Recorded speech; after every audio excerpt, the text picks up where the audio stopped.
সঙ্গে আপনি তো আইএমসি অ্যাড করতে পারবেন না। তাহলে আপনাকে আচরণটা জানতে হবে, ওই মাছের আচরণটা কি জানতে হবে। যে মাছটা আপনি চাষ করছেন ওই মাছের খাদ্যটা কি, আপনাকে এটাও জানতে হবে যে খাদ্যটা আপনি খাওয়াবেন তার প্রোটিন পার্সেন্টেজ কতটা থাকা উচিত এবং সেটা পুষ্টিকর কিনা।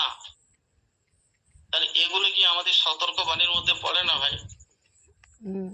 এগুলো তো আমাদের সতর্কবাণীর মধ্যে পড়ে। তাহলে এগুলো কি সব আমরা জেনে গেছি? আমরা সব কি জানি?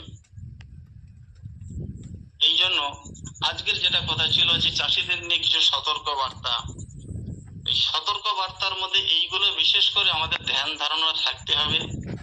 এবং আমি এইটাই আরো বলবো, যারা নতুন চাষি আছেন বিশেষ করে অন্তত আপনারা প্রতিনিয়তকে একটু ফলো করুন, জানুন, প্রশ্ন করুন। আজকের হয়তো সেই জায়গাটা নেই, দেখবেন আমাদের টেকনিশিয়ানরা প্রতিনিয়ত বিভিন্ন ভাবে অ্যান্সার নেয় এবং তার উত্তরও দেয়।